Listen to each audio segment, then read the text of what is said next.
नमस्कार, मैं नीरज कुमार आप सभी साथियों को आप सभी के यूट्यूब चैनल करता हूँ।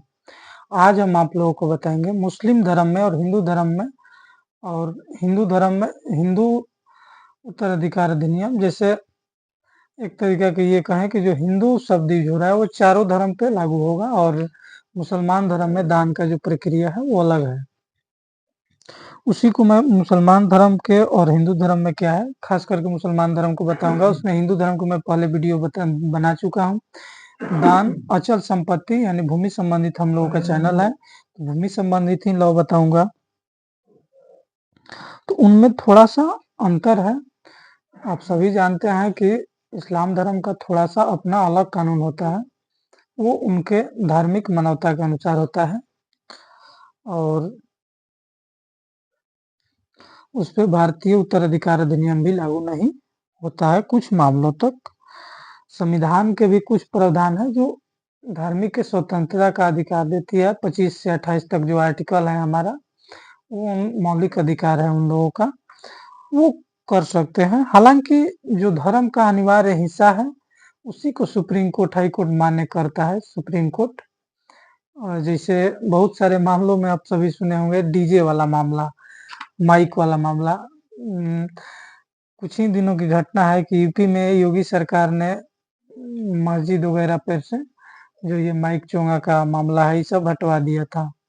तो इन लोगों ने तर्क दिया कि ये हमारा धार्मिक मामला है, मौलिक अधिकार है हमारा। आप सभी जान रहे हैं कि मौलिक अधिकार के खिलाफ डायरेक्ट सुप्रीम कोर्ट जा सकते हैं, आर्टिकल 32 के तहत, 226 के तहत जा सकते हैं हाई कोर्ट में। कोई भी व्यक्ति के हमारा मौलिक अधिकार का हनन हो गया और उसको उस पे एक्शन लेना है। तो उसने तर्क दिया कि ये धर्म का अनिवार्य हिस्सा नहीं है क्योंकि उस वक़्त से धर्म है जिस वक़्त माइक चोंगा था ही नहीं।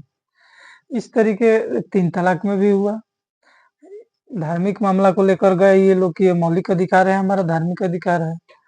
तो विपक्ष में सत्ता पक्ष में जो थे मोदी जी चाहे अन्य सुप्रीम कोर्ट के वकील लोग भी, जज लोग भी तार्किक रूप से तर्क दिया कि अन्य कई देश जो हैं जो पूर्ण रूप से मुस्लिम हैं, ये तो भारत तो खैर एक धर्मनिरपेक्ष राष्ट्र है। लेकिन वो लोग धार्मिक इस्लाम धर्म के धार्मिक देश होते हुए भी 3 तलाक को बैन कर दिए हैं और आप कह रहे हैं कि हमारे 3 तलाक हमारा धार्मिक अधिकार है, तो उसको अनवैलिड कर दिया और आप सभी जान रहे हैं कि 3 तलाक को खत्म कर दिया गया।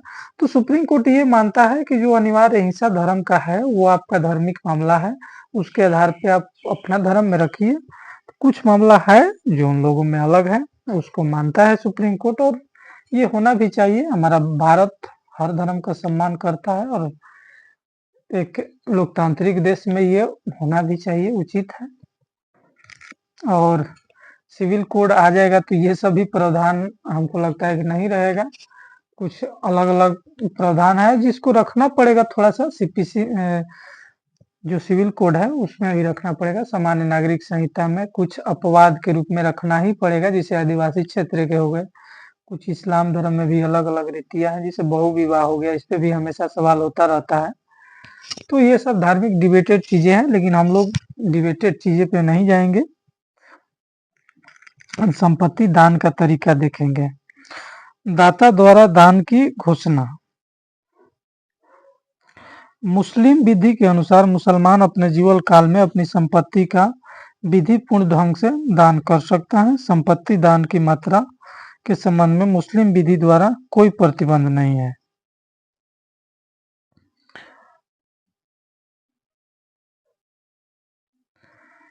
बीबी रियाज खातून बनाम सदरुल आलम, एआईआर रिपोर्टेड 1996 का ये जजमेंट है।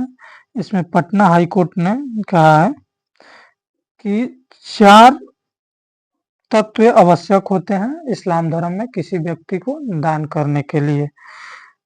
दाता द्वारा दान की घोषणा, यानी जो दान कर रहा है वो दान की घोषणा करे कि हम दान उक्त व्यक्ति को अपना संपत्ति कर रहे हैं। दाता द्वारा स्वामित्व का आधिपत्य का त्याग। दाता को ये भी कहना है कि हम अपने संपत्ति को मालिकाना हक त्याग रहे हैं। अदाता द्वारा दान का प्रतिनिधि, जो दान प्राप्त करता है वो राजी होना चाहिए, तैयार होना चाहिए कि हाँ, हम दान प्राप्त करने के लिए तैयार हैं। दाता द्वारा संपत्ति के कब्जे का प्रतिदान, यानी दाता को ये भी उसमें लिखना होगा कि हम अपने संपत्ति को त्याग रहे हैं, दखल दे रहे हैं, मालिकाना हक दे रहे हैं, ये सब चीज उसमें लिखेगा। इसके बाद ही वो दान वैलिड होगा। मुस्लिम विधि में 4 प्रकार का दान होता है। सदका, यह धार्मिक हेतु साथ किया गया दान होता है। एक हिब्बा विल एवज होता है। हिब्बा विल एवज को शाब्दिक अर्थ में यह कहा जाता है कि वह विनिमय के लिए दान है, यानी बदलेन के लिए दान है। एक हिब्बा बा शर्त उल एवज होता है, उर्दू शब्द है ये, हिब्बा बा शर्तुल एवज, इसका मतलब होता है दान वापसी के लिए शर्त किया जाता है। इसमें यह है कि दान कर रहे हैं, लेकिन ये कंडीशन में इसके हम दान दे रहे हैं जमीन, इसके बदले में ये एवज या जो भी हमको करेंगे, अगर वो नहीं करेंगे तो वो दान हम अपना वापस ले सकते हैं। कंडीशनल दान उसमें हो सकता है।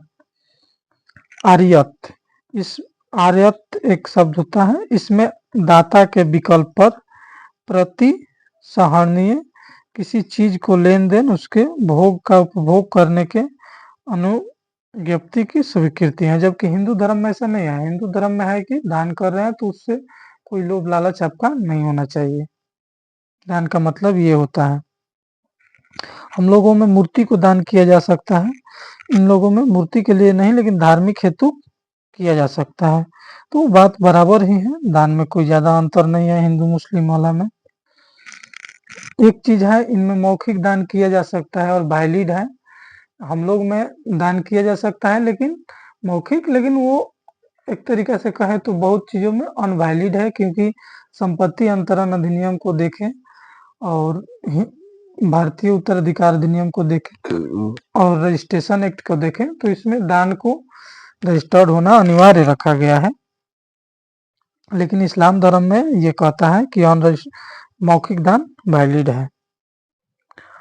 दाता की सक्षमता, मुस्लिम विधि में दाता को दान करने के लिए सक्षमता प्राप्त होनी चाहिए, यानी उसे वश एवं स्व चिंतित होना चाहिए, यानी कि वो पागल व्यक्ति ना हो, युवा हो, वयस्क हो, यानी कि नाबालिग ना हो, बालिग हो, ये कहना है। इस शब्द का टेक्निकल शब्द है बहुत सारे।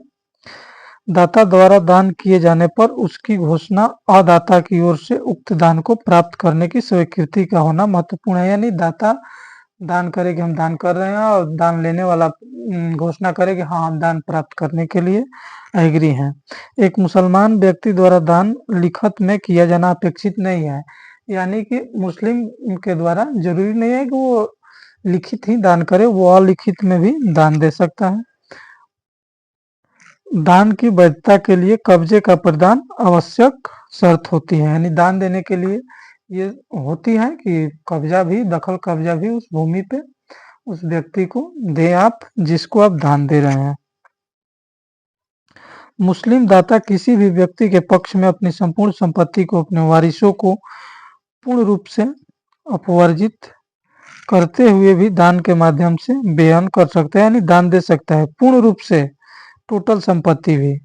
दान के मामले में मुस्लिम दाता की शक्ति काफी विस्तृत होती है। दान की जाने वाली संपत्ति उस समय वास्तविक रूप से अस्तित्व में होनी चाहिए जब दान किया जाता है। ये नहीं कि भविष्य में हमें तारा मिलेगा तो तारा दान आपको कर रहे हैं और वो मिलेगा तो आपका हो जाएगा, वो बात नहीं है। वो होना चाहिए प्रेजेंट में, उसका टाइटल होना चाहिए आपके अंदर, तभी दान कर सकते हैं। दान और संपत्ति अंतरण अधिनियम प्रावधान 1882 की धारा 129 के कारण उक्त अधिनियम के प्रावधान 53 के मुस्लिम विधि के प्रयोजन बनाया गया है। मुस्लिम धर्म अपना जो अलग उनका प्रावधान है वो अपने अनुसार दान कर सकते हैं। दाता द्वारा दान का प्रतिसहरण कब्जा परिधान के पहले किसी भी समय किया जा सकता है, यानी जब तक कब्जा नहीं दिया जाता है तब तक कोई दान पूर्ण नहीं होता है। यानी कि दान लिखित भी हो गया और कब्जा नहीं दिया गया तो वो दान पूर्ण नहीं है। मुस्लिम धर्म का ये अवमानना है। हालाँकि हिंदू धर्म में भी ये है कि दान जो विलेप हो रहा है उसमें लिखा जाना चाहिए कि आज से संपत्ति हम और दखल कब्जा सब कुछ दे रहे हैं, पोजीशन भी दे रहे हैं, उसके बाद ही वो दान वैलिड है।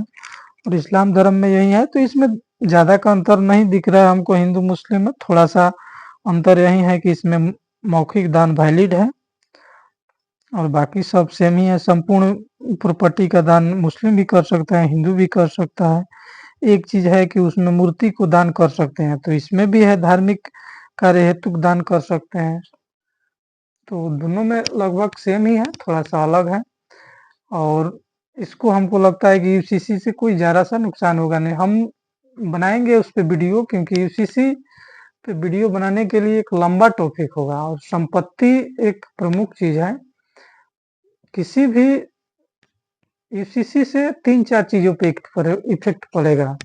उसमें संपत्ति का उत्तराधिकार से संबंधित, संपत्ति का जो नियमावली है उससे, जीवन के संबंधित जो यानी कि क्रिमिनल ऑफेंस किसी के साथ हो रहा है तो उसके अनुसार क्या प्रावधान है, संपत्ति के मामले में, तलाक वगैरह के मामले में, हर चीज़ में। तो हम लोग संपत्ति पे यूसीसी का क्या इफ़ेक्ट पड़ेगा इस पे वीडियो बनाएँगे, लेकिन वो एक छोटा टॉपिक नहीं है, उसपे पूरा संविधान के प्रमुख धाराएँ यानी मौलिक अधिकार को देखना पड़ेगा और पुराने-पुराने जो हिंदू मुस्लिम लॉ हैं उसको देखना पड़ेगा, तो एक विस्तृत वीडियो होगा। वो मैं बोर्ड पे कभी बताऊँगा। आप सभी सपोर्ट करते रहिए, चैनल को सब्सक्राइब करें, लाइक करें, शेयर करें। सब्सक्राइबर ज़्यादा हो जाए, लंबा वीडियो लोग पसंद करने लगे, देखने लगे, तो मैं अच्छा से अच्छा वीडियो बनाऊँगा और हर चीज़ को आप सभी के सामने जानकारी लाने की कोशिश करूँगा। देखते रहिए भूमि जानकार अमित। जय हिंद, जय भारत।